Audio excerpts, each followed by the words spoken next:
5 राज्यों में चुनाव हो गया और चुनाव के बाद रिजल्ट भी सामने आ गया है और लगातार ये बातें सामने आ रही थी कि इस बार ज़रूर जो है जो 5 राज्यों में जो चुनाव का जो रिजल्ट होगा वो एक अलग होगा, भिन्न होगा।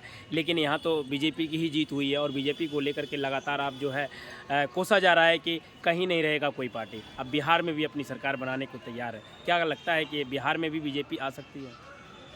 देखिए, यह बीजेपी वाले दिवा सपना देख रहे हैं। यह विधानसभा का जो 5 राज्यों में चुनाव हुआ,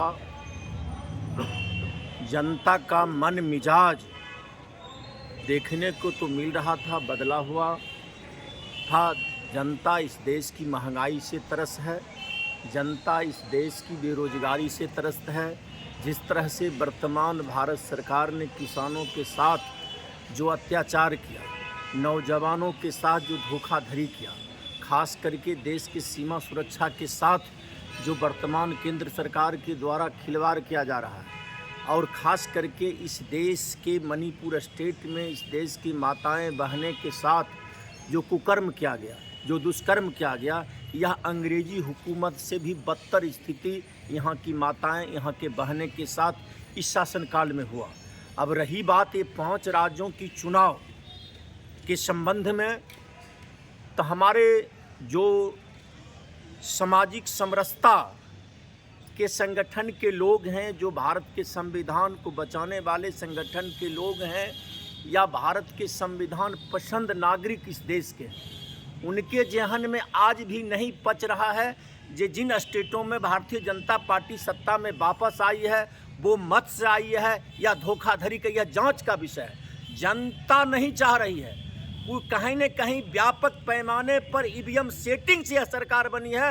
ईवीएम के बदौलत ये सरकार कह रही है जनता मेरे पक्ष में है, लेकिन पूरे देश की जनता उब चुकी है महंगाई से, बेरोजगारी से, और देश के संविधान के साथ जो खिलवाड़ किया जा रहा है। यही भारतीय जनता पार्टी के लोग जो बाबा साहब डॉक्टर भीमराव अंबेडकर के द्वारा रचित भारतीय संविधान के दिल्ली के सड़कों पर जलाने का काम किया, इसी भारत की बहु बेटी जो मणिपुर में उसको नंगा करके दौड़ाया गया, अंग्रेजी हुकूमत में भी इस तरह की महंगाई, लगता है भारतीय जनता पार्टी की खानदानी भौजाई है। महंगाई आसमान पर चढ़ गया। 14 में जिस गैस सिलेंडर को हम 400 रुपया में खरीदते थे, आज 1150 रुपया में खरीद रहे हैं।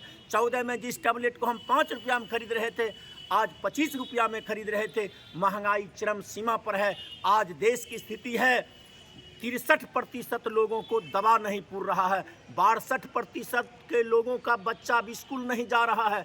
खास करके ये केंद्र सरकार देशद्रोही, संविधान द्रोही, आम विरोधी सरकार है। वहाँ कहीं न कहीं गड़बड़ी हुआ है। इस पर जो हमारे इंडिया गठबंधन के नेता हैं मंथन कर रहे हैं। यह वह रिजल्ट जनता, आज भी उस स्टेट की जनता ये कबूल करने के लिए तैयार नहीं है भारतीय जनता पार्टी सत्ता में आ गई। जनता को पच नहीं रहा है। कहीं न कहीं ईवीएम हैंग करके, अब बताइए, ईवीएम निर्माता जापान, अमेरिका, वहाँ ईवीएम से वोटिंग नहीं होता है। यह ईवीएम के द्वारा वहाँ सत्ता परिवर्तन हुआ है। जनता त्राह रही है, जनता त्राहिमाम में है। आप सुन लीजिएगा मित्रों, 1-2 स्टेट को चुनाव होने दीजिए, लोग मत नहीं गिराएंगे, लोग सड़कों पर उतरेंगे। यह देश के लिए दुर्भाग्य होगा। और जिस तरह से भारतीय जनता पार्टी षड्यंत्र रच रही है, देश खंडित होने की स्थिति में आ गया है। देश टूट जाएगा। आज़ाद भारत से पहले अखंड भारत को तोड़ने वाले यही भारतीय जनता पार्टी के पूर्वजों के द्वारा तोड़ा गया। बर्मा, भूटान, नेपाल, जय बंगला को खंडित किया गया। एक बात मोहित जी, जब आपने ईवीएम पे सवाल उठाया था, आपने ईवीएम को लेकर के आपने कहा कि वहाँ हैंग कर लिया, 3 राज्यों में सरकार बना ली, तो फिर तेलंगाना में क्या हुआ? उन्होंने हैक किया है? किसने हैक किया? देखिए, ये नमूना स्वरूप झूठ बोलने वाले एक चीज को छुपाने के लिए 1000 बार झूठ बोलता है, झूठ को सच में परिणत करने के लिए। अगर वहां भी ऐसा कर देता था, देश में सड़कों पर लोग नजर आता, यही बचने के लिए ऐसा किया गया।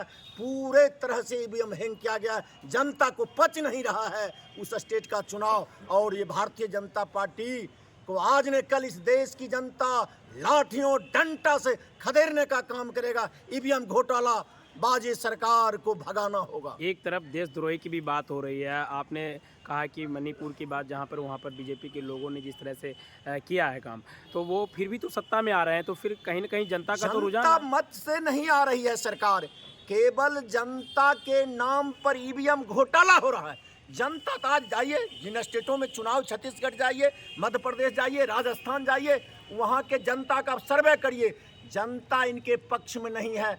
जनता वहाँ के सड़कों, वहाँ की जनता सड़क पर उतर चुकी है, ये ईवीएम घोटाला हुआ है। बीजेपी का दावा है बिहार में भी सरकार बना रहे हैं, तो फिर बिहार में सरकार भारतीय जनता पार्टी केवल दिवा सपना देख रही है।